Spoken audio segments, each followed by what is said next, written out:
मुझे बताना था, like I am on the way, कि yesterday I saw one remand again because whenever remands are there into the courts, so वो अलग सा ही मेरे में ना एक सेंसेशन वाइब्रेशन होता है कि मैं वो देखूँ क्यों किया है. मतलब I am the person who find the root cause of the matter, to be honest. मतलब व्हेन पीपल से क्रिमिनल है क्रिमिनल है क्रिमिनल है, तो क्रिमिनल मेरा थॉट प्रोसेस ऐसा है कि क्रिमिनल इंसान क्यों बनता है, उसका थॉट प्रोसेस क्या होता है, उसका मेंटालिटी क्या होता है. क्योंकि क्रिमिनल कोई भी एक दिन में नहीं बनता है. मतलब आप समझ रहे हो मेरा बोलने का मतलब. कोई भी इंसान कोई भी एक्ट करता है तो कुछ मजबूरी में करता है. मैं उनको सपोर्ट या अच्छा बुरा नहीं बोल रही हूँ, पर जो आइडियोलॉजी है उनकी, जो माइंडसेट होता है कुछ भी कमिट करने का, anything, I am talking in general as in positive और नेगेटिव, एज इन जर्नल की बात कर रही हूँ मैं. तो मैं ये बोल रही थी कि वो आइडियोलॉजी समझना है मुझे कि हाउ इट वर्क्स, क्यों करना होता है, क्या होता है, बहुत सारी चीज़ें. Because there are multiple matters जो मुझे ऐसा लगता है कि जिस पे कंप्लीट R&D होना चाहिए, कंप्लीट रिसर्च होना चाहिए. अपार्ट फ्रॉम दिस, जो मुझे शेयर करना है रिमांड का एक्सपीरियंस. तो कल मैंने रिमांड देखा, ठीक है. और रिमांड कैसा होता होगा आपको पता होगा, 24 घंटे में they have to represent it to the court. मैं आपको बताती हूँ अच्छी से. तो मैं शेयर कर रही थी रिमांड का एक्सपीरियंस, क्योंकि जब रिमांड आता है ना तो बॉडी लैंग्वेज से पहले पता लग जाता है. क्योंकि उनके साथ में पुलिस इंस्पेक्टर, ऑफिसर्स, और बॉडी लैंग्वेज से भी कहीं ना कहीं पता लगता है. हथकड़ी रहती है एंड विदाउट चप्पल शूज़ रहते हैं, है ना. तो उनकी, बट आई फील यार उनके जो घर वाले होते हैं, मतलब सीरियसली वो उनका चप्पल का थैली ऐसे लिए रहते हैं in the carry bag, and then उसके कपड़े रहते हैं, फिर खाना लिए रहते हैं कि थोड़ा सा, मतलब they ask for a permission कि पुलिस वाले से या एडवोकेट से कि थोड़ा परमिशन मिल जाए तो मैं जो भी अक्यूज़ है, आरोपी, उसको मैं खाना खिला दूँ. मतलब मुझे इतना अजीब लगता है यार, कितना मतलब लगता है मुझे. अब कल जो मैंने देखा ना, मुझे ना, मैंने देखा जो नोटिस किया, अभी मुझे ये नहीं पता कि शेयर करना चाहिए या नहीं करना चाहिए, बट मैं जर्नल में वे में शेयर करी. द जज वो जज का प्रोसीडिंग्स चल रहा था एंड वो अक्यूज़ को ऐसे पीछे खड़ा करते हैं एकदम लास्ट में, है ना. तो उसके घर वाले कुछ अंदर बैठे थे जज के पास मतलब जो एरिया होता है, और कुछ बाहर खड़े थे. और वो जो लड़का था, हिज एज वाज अराउंड 18 और ये 20 के बीच में था. आई एम प्रीटी श्योर उससे कम ही होगा, ज़्यादा तो नहीं होगा, है ना. और बाहर एक बंदी थी, वो उन लोग की ही साथ थी, I know that very well. पर वो कौन सा उनका रिलेशन था आई डोंट नो, बिकॉज ठीक है, बट आई सॉ कम्प्लीटली वो हंस रहा है. जज की प्रोसीडिंग चालू है, वो हंस रहा है, हाँ, और ये बंदी को कुछ इशारा कर रहा है, ये रो रही है, फिर ये भी कुछ इशारा कर रही है बाहर से. And I was sitting on the chair, I just saw that what level of you know daring is. फिर मैंने सुना, फिर एक उन लोग की आपस की रिलेटिव जो भी थी, तो शी सेड, अरे जज देखेगा तो चिल्लाएगा, दिस वाज द स्टेटमेंट, जज देखेंगे तो चिल्लाएंगे, ऐसा इशारा मत करो करके. तो आई वाज जस्ट नोटिस्ड, मैं नोटिस करी, क्योंकि ये रिमांड वगैरह आता है ना, तो फिर मेरा और सेंसेस बहुत हाई हो जाता है देखने के लिए क्या मैटर है, कैसा है ये वो. तो यार वही है, मतलब यू नो, मुझे लगता है, फील होता है कि यार क्यों करना है क्राइम, आपकी वजह से पूरा घर परेशान होता है. Why you want to do a crime. खैर मैं क्या बोलूँ इस पर कुछ और, क्योंकि समझदार के लिए इशारा काफ़ी है. बिकॉज आपको पता होगा ना कि जब इंसान बोलता है ना कि घर पे एक लोग बीमार होते हैं ना, तो पूरा घर परेशान होता है. तो वही वाला, कभी कोई एक इंसान कोर्ट कचहरी का चक्कर काटता है ना, तो उसके पीछे पूरा घर परेशान होता है. तो always be happy and let them people be happy, that what I say. चलो अब reach to Kurla court, let's start my day. आज तो मॉर्निंग फजर से ही कंप्लीट हो गई है, एंड देन फजर से ही आई एम वेकअप. देखते हैं आज का दिन कैसे जाता है। Work mode started on the second floor of the Kurla court. अस्सलाम वालेकुम। It is next day, that is Tuesday, no Wednesday, I am not sure. तो it's morning, going Kurla court. कल एक बहुत बड़ा ब्लंडर वी कैन से जो मेरे साथ हुआ, जो मुझे आपको बताना है, तो watch this video till and. पता है मॉर्निंग इतनी गड़बड़ घाई हो जाती है ना, it is in very much hurry. आज कोर्ट हाथ में है। Today I was taking a ticket, मतलब I wanted to make a pass early in the morning. So there was one person in the local ticket counter. He was standing. He was not actually he was in a queue, I think, but he came outside the queue. और वो अपने murmuring में था, मतलब I think so absence of mind था उसका। मतलब he was panic बोल सकते हैं, या थोड़ा सा यू नो गम में समथिंग काइंड ऑफ थिंग। उसने एक लाइन बोली सुबह सुबह, मतलब सम पीपल उसको ऐसे झटकार दिए कि ऐसे वैसे XYZ, बट मुझे थोड़ा सा फील हुआ। बट एक बार ऐसा होता है ना, बीइंग एज अ फीमेल, थोड़ा सा वो बैरियर ऐसे मेंटेन करना पड़ता है कि आप किसी को हेल्प करें, फिर वो क्या होता है क्या नहीं होता है, उसका कॉन्सिक्वेंस, और कैसे लोग होते हैं, भी नेवर होता इंटेंशन। और आज के टाइम पे तो फ्रॉड पीपल भी बहुत है। तो उसने एक लाइन बोली कि आजकल के टाइम पे कोई मजबूरी समझता नहीं है। मुझे लगी यार वो बात बहुत बड़ी बोली मुझे तो वो बात ऑनेस्टली बड़ी ही लगी वो बात। खैर क्या ही कर सकते, देखो यहाँ भी शादी हो रही है। तो कुछ लोग ने उसको बहुत लोग ने इग्नोर किया। मॉर्निंग का टाइम है। फिर वो लेडी जो टिकट शी वॉज जो सर्विस प्रोवाइड कर रही थी, तो फाइनली शी सेड कि कहाँ चाहिए टिकट। उसको शी सेइंग कि उसको उसकी लैंग्वेज नहीं समझ में आ रही हो, प्रॉपर वो बोल रहा है, समझ रहा है लैंग्वेज उसकी, पर वो थोड़ा अजीब तरीके से बोल रहा था। मतलब मेरे को एक सेकंड के लिए लगा ही इज़ ड्रंक, पर ऐसा नहीं था। वो इतना बड़बड़ गया उसने खड़े खड़े, अरे फैमिली में प्रॉब्लम हो गई है, इससे जाना पड़ रहा है, 500 वॉज इन हिज हैंड। तो उसने जो बोला ना कि कोई किसी की मजबूरी नहीं समझता है। फिर वो मुजफ्फरपुर की टिकट ले रहा था। बात हकीकत है यार, किसकी कौन सी क्या मजबूरी है ना, वी नेवर नो। पता नहीं, किसी ने सही बोला था, अमीर हो रहे हैं, गरीब हो रहे हैं। और कुछ लोग को तो पढ़ना भी नहीं है आगे, उनको तो कोई बर्निंग डिज़ायर और कोई है ही नहीं। वो अपनी कंफर्ट लाइफ में ही जीना चाहते हैं। They don't want to grow, they are happy what they have, but they blame the tools. खैर मैं सुबह ये मोटिवेशन, बट मुझे फील हुआ इसलिए I am sharing this thing on my content. जो कल मेरे साथ हुआ, दैट ब्लंडर ऑफ विद जज, वो मैं आपको शेयर करने वाली हूँ। For that you have to watch the complete video, जो लाइफ में मेरे साथ फर्स्ट टाइम हुआ।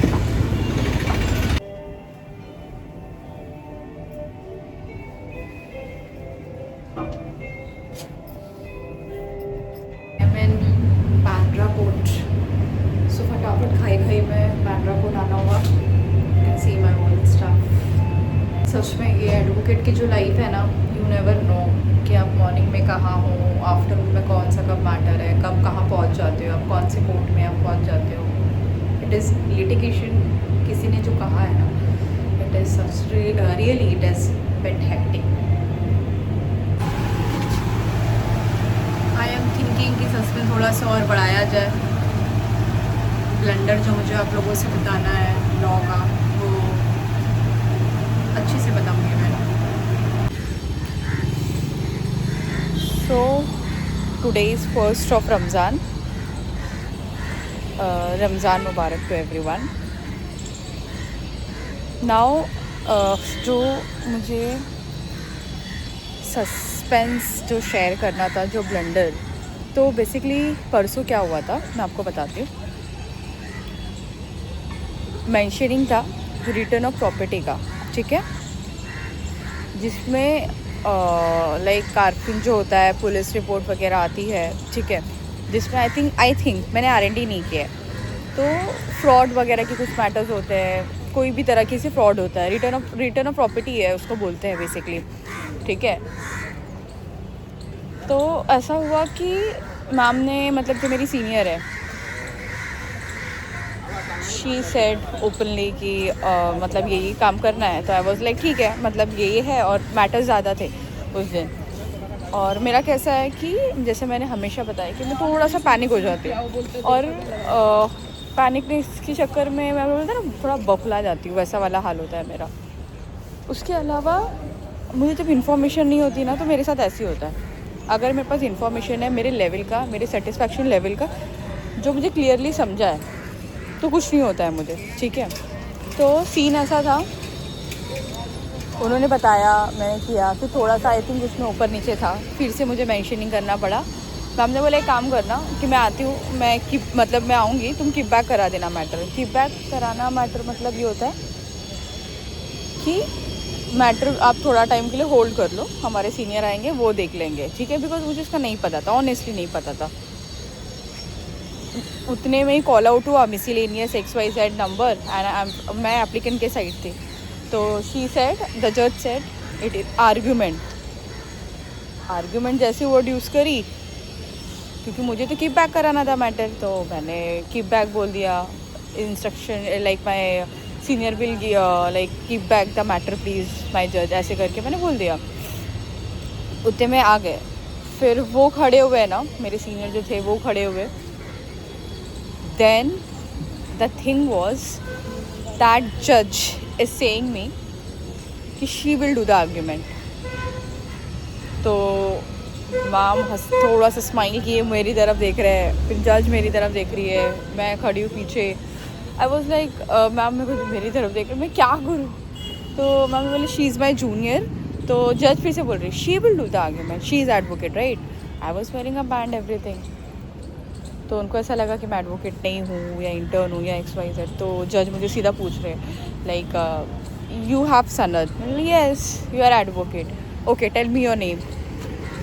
मैं अपने सीनियर की तरफ देख रही हूँ, क्या करना है अभी। वो बेचारे ऐसी मैं पीछे खड़े हो, मतलब बोलते ना एक मोमेंट होता है जहाँ पे आप कुछ चीज़ें डाइजेस्ट भी नहीं कर पाते हो और ना वॉमिट कर पाते हो, वैसा वाला हाल हो गया था। मैंने बोला एडवोकेट शाइमा शेख। उन्होंने नाम भी लिखा, वो जो भी उनके पास ब्रीफ रहता है ना, whenever any matter is there into the court, so they have particular brief of that particular matter और अ केस। इतने सारे क्यों आ रहे हैं, मुझे इससे भी डर लगता है, खैर कोई नहीं। तो जब मैंने बताया ना, उन्होंने वो मेंशन कहीं तो लिखा, जज ने बोले ठीक है take your time, take 1-2 days time. तो मतलब आज 19 तारीख है, कल 20 तारीख है, कल मेरी क्या आर्ग्यूमेंट होने वाली है। और मुझे अभी तक आर्ग्यूमेंट ऐसा लग रहा था 2 पार्टीज़ होंगे, आर्ग्यूमेंट वैसा होगा। फिर मैंने एक आध लोगों से, और इसमें तब ऐसा आर्ग्यूमेंट होगा। यू विल नॉट बिलीव, मुझे मतलब जो वो मोमेंट आ रहा मैं एक्सप्रेस नहीं कर पा रही हूँ वीडियो में। अब यकीन नहीं करोगे, पूरा कोर्ट रूम, मतलब वहाँ पे अक्यूज़ भी रहता है, क्लाइंट भी रहते हैं, बहुत सारे लोग रहते हैं, कारकुन भी रहता है, पुलिस वाले भी रहते हैं, हवलदार भी रहते हैं, क्लर्क भी रहते हैं, एडवोकेट्स भी रहते हैं। Everyone is like looking at me and everyone is like smiling. जब वैसे सिचुएशन थी, जज जब बोल रही थी, मेरे को इतना अच्छा भी लग रहा था, प्राउड भी फील हो रहा था, और थोड़ा सा एम्बैरेस भी फील हो रहा था कि उस पर्टिकुलर मोमेंट में मुझे क्या करना है, बिकॉज मुझे नहीं पता था क्या रिएक्ट करना, और ये मेरे लिए फर्स्ट टाइम था। तो मैंने नाम भी बताया और सब देख रहे हैं, सब स्माइल कर रहे हैं। मैंने बोला यार, और तुम लोग यकीन नहीं करोगे guys, I was suppose to मुझे ऐसा लगा कि लॉ इज़ अ ओशियन, और लिटरली है। और मेरा एक चीज़ है, या फिर मैं उसे चेंज करूँ, मुझे नॉलेज चाहिए होती है, अच्छी खासी मेरे लेवल की नॉलेज चाहिए होती है, then I can be the one of them, ठीक है। मेरे को कुछ समझ नहीं आ रहा है, मैं क्या करूँ क्या नहीं करूँ। उन्होंने डेट भी दे दिया, मैंने शॉर्ट डेट ले लिया 20 फेब का। मैम अलग बोला, अरे बोले वो मेरा रेफर मैटर था, ये था वो था, मतलब चीज़ें। फिर one of my friend came, he is also an advocate, he make me understand Shaima, क्या हो रहा है यहाँ पे? Shaima, you have a very good command in English and all, everything is okay. I completely agree, everything is okay. My senior said you bit get hesitate, you get bit panic. I know I get panic because when I don't have information I do anything and seriously I get panic बहुत fastly. मैं panic हो जाती हूँ, जो नहीं होना चाहिए. क्या होगा उससे? ये सारी चीज़ पता नहीं अभी मेरे लाइफ में क्यों आ गई है. खैर कोई नहीं, वो एक्सपीरियंस था. फिर one of the advocate meet me in the washroom. She was like, अरे you got an opportunity, that जज इज़ वेरी गुड. ऐसा कुछ नहीं है, शी विल गिव. मतलब वो मोमेंट है ना, मैं बता नहीं सकती. और आप यकीन नहीं करोगे, मेरा उसी दिन मतलब परसों के पहले से मेरा मूड बन रहा था कि शायद लॉ मेरे लिए नहीं है. सच बता रही हूँ. और ऐसा वो थॉट्स आ रहे थे ना, नेगेटिव थॉट्स, कि मुझे छोड़ना है. वैसे मतलब वैसे थॉट्स आ रहे थे, थोड़ा नेगेटिव टाइप के थॉट्स आ रहे थे. पर अल्लाह की क्या मर्ज़ी थी, क्या इंडिकेशन था कि अब मुझे आर्ग्यूमेंट के लिए वो मुझे पूरा देखना पड़ेगा, क्या है क्या नहीं है. और मुझे कैसा है ना, कोई ईस्ट बोलेगा ना तो मेरे को जानना होता है यही पॉइंट ईस्ट क्यों. अक्सर लोगों का ऐसा होता है ना कि समवन एक्सप्लेन यू ईस्ट, तो लोग ईस्ट में इंटरेस्टेड होंगे. पर मुझे ये कि ईस्ट क्यों है, वेस्ट भी तो नाम हो सकता था, और यही जगह का नाम ईस्ट क्यों. तो ऐसे टाइप के इंसानों में मुझे इन्फो चाहिए होता है. उसके लिए R&D रिसर्च टाइम लगता है, तब जाके मुझे कॉन्फिडेंट आता है. किसी ने बोला है ना, when you have a information, when you have a knowledge, then you are the confident person, you sounds as a confidence person. Definitely it is very right, it is seriously right. अब मुझे preparation करना है, देखना है कैसे होगा. बस हिचकिचाहट है, डर है, अच्छा भी लग रहा है. उस ऑलमाइटी अल्लाह का मैं इंडिकेशन समझ रही हूँ कि मैं बहुत जल्दी पैनिक होके मैं डिसीजन ले लेती हूँ कि ऐसा है, चीज़ें वैसा है या फिर क्या है, आई डोंट नो. बट मेरे को ऐसा लगा नहीं है मेरे लिए वकालत, and I would not able to proceed further with this. That is the reason. फिर वो आर्ग्यूमेंट वाला पॉइंट आ गया. मैंने बोला ठीक है, जब तक करोगे नहीं ना, क्योंकि बहुत लोग ऐसा तो सिर्फ देखते हैं. ऑफकोर्स देखने से भी इंसान कहीं ना कहीं सीखता है, लेकिन जब गलती करता है ना तो और ज़्यादा सीखता है. तो मैं इस चीज़ को उस रब की हिकमत मान रही हूँ, एक इंडिकेशन मान रही हूँ, एक साइन मान रही हूँ कि हो सकता है कुछ रब की मर्ज़ी है. दैट इज़ द रीज़न कि ये अपॉर्चुनिटी मुझे मिली है बहुत कम स्टेज पे. हार्डली मुझे 1 मंथ भी नहीं हुआ होगा कुर्ला कोर्ट में आके, राइट, नहीं हुआ होगा. I have join on 27th of January. खैर, बट मुझे नहीं पता कैसे होगा, पर मैं करूँगी. मेरा इतना लेवल है ना कॉन्फिडेंस का कि अगर मेरे पास इन्फो नॉलेज है तो I can talk with anyone, कोई भी पोजीशन पे हो. This is what my attitude is. ठीक है. इसके अलावा जो मुझे शेयर करना था, जो मैटर्स होते हैं, आई थिंक 138 के मैटर्स होते हैं, जिसमें हमको सबसे पहले समन्स एक नोटिस की तरह होता है, वो भेजना होता है कोर्ट से अक्यूज्ड को, कंप्लेनेंट के साइड से. जो मैंने कल थोड़ा सा देखा, पहले तो फाइलिंग होती है मैटर्स, ठीक है. फिर समन्स के साथ एक कंप्लेन कॉपी भेजना पड़ता है, जिसमें लिस्ट ऑफ डॉक्यूमेंट्स, वकालतनामा वगैरह सब कुछ होता है. जो कोर्ट से जाता है तो समन्स कोर्ट प्रिपेयर करता है. ठीक है. जो मैंने कल थोड़ा सा देखा कि क्या होता है, एड्रेस वगैरह पे, एनवेलप वगैरह पे भेजना होता है, कुरियर करना होता है, वो समन्स पे स्टैम्प वगैरह प्रॉपर होते हैं, कोर्ट की तरफ से होता है. तो that I have seen little bit. तो थोड़ा चीज़ें मैं देख रही हूँ, बट मुझे लगता है मेरी अपनी लर्निंग की स्पीड बढ़ानी पड़ेगी, और मुझे खुद पे बहुत ज़्यादा फोकस करना पड़ेगा R&D पे. Because I have to complete R&D कि इस पर क्या हो रहा है, रिटर्न ऑफ प्रॉपर्टी के. अब तुम यकीन नहीं करोगे, रिटर्न ऑफ प्रॉपर्टी को मैं बार हाउस होल्ड प्रॉपर्टी बोल रही हूँ. पता नहीं हाउस होल्ड वर्ड मेरे माइंड में कहाँ से आ रहा है, पर हाउस होल्ड ही आ रहा है, पता नहीं क्यों. लेकिन सच बता रही हूँ, परसों जो मेरी हालत थी ना, थोड़ा सा मेरा मूड ऑफ भी था, फिर थोड़ा सा ऑन हुआ, थोड़ा सा मूड ऑफ, थोड़ा सा ऑन.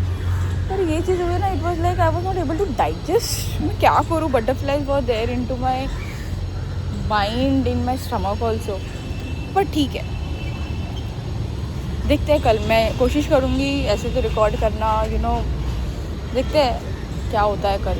मैं कल का एक्सपीरियंस शेयर करूँगी, पक्का शेयर करूँगी. लेकिन एक बात तो है, जो रब करता है ना, कभी कभी ज़िंदगी में, लाइफ में ना, साइन होता है एक चीज़ का कि कभी कभी इंसान बोलता है ना, गो विद द फ्लो. फिर कुछ लोग बोलते हैं no, grow with the flow. तो कभी कभी कुछ चीज़ों को ऐसे ही एक्सेप्ट कर लेना चाहिए। जैसे कुछ कुछ लोग नहीं बोलते हैं, फॉर एन एग्जाम्पल अगर लव है, कोई पर्सन है तो बोलते हैं ना उसको चेंज मत करो, जो इंसान जैसा है ना उसको वैसे एक्सेप्ट करो, दैट इज़ कॉल्ड लव। तो मैं जस्ट रिलेट करके मैं आपको समझा रही थी। तो ये चीज़ कहीं ना कहीं है। अब मुझे थोड़ा सा R&D भी करना है उस मैटर पे, अपने लेवल का PDF तो मेरे पास आ गया है, क्योंकि करना तो पड़ेगा मुझे। I will stand, I will do it. I am not that girl कि मुझे नहीं पता या फिर वो नहीं पता। हाँ, कुछ चीज़ें होंगी जो मुझे नहीं समझ में आएगी, कुछ टर्म्स ऐसे भी होंगे जो मुझे भी पता है कि नहीं समझेगा, क्योंकि देखो ये रट्टाफाई तो है नहीं कि आपको इतना पता है इतना ही बोलना है। ऐसा नहीं होता है यार, कोई भी एडवोकेसी में हो या कोई भी आप लाइन में हो, क्योंकि अक्सर ऐसे ही करते हैं लोग, पर ऐसा नहीं होता है। आपको खुद का दिमाग और खुद का R&D करना ही पड़ता है सच में। और जब तक इंसान ने बोला है ना, पुराने लोग, जब तक बच्चा गिरेगा नहीं ना तो सीखेगा नहीं। तो ये बात तो है, जब तक आप खुद गिरोगे नहीं ना तो आप सीखोगे नहीं। This is actually the reality. और जो मैं कहीं ना कहीं रियलाइज़ कर रही हूँ अभी भी, क्या होता है ना, मेरी गलती मुझे कभी कभी लगती है, इतना बता दिया, इतना मैंने देख लिया, लेकिन वो आउट ऑफ द बॉक्स भी मैं देखती ही नहीं हूँ। कभी कभी मुझे लगता है उस पर देखो ना क्या है क्या नहीं है, उसको फाइल कैसे करना है, उसका मैटर वहाँ क्यों है, कौन से पुलिस स्टेशन का है, तो पर्टिकुलर कोर्ट रूम में ही क्यों है, उसका वो क्या था सामने वाले का रेस्पॉन्स, फिर हमने क्या रेस्पॉन्स फाइल किया, ये सब कुछ देखना चाहिए यार। लेकिन सच में मतलब लिटरली उसमें बहुत ज़्यादा टाइम कंज्यूमिंग तो है ही, पर मज़ेदार है। अगर आप, इसलिए मैं देखती हूँ ना कि लोग बोलते हैं ना कि लॉयर्स बहुत पावरफुल स्ट्रीम है। क्यों है पता है? बिकॉज जब जिसके पास नॉलेज रहता है ना वो किसी से नहीं डरता है, इज़ वेरी कॉन्फिडेंट और she is very confident, that is the reason. तो अब वीडियो को यही एंड करते हैं, ठीक है। Thank you for watching. Please comment करो जिससे मुझे पता लगे कि मेरी क्या मिस्टेक्स है और मुझे कहाँ इम्प्रूव करना चाहिए। सो येस, अगेन रमज़ान मुबारक, स्टे ट्यून्ड, स्टे कनेक्टेड, अल्लाह हाफ़िज़।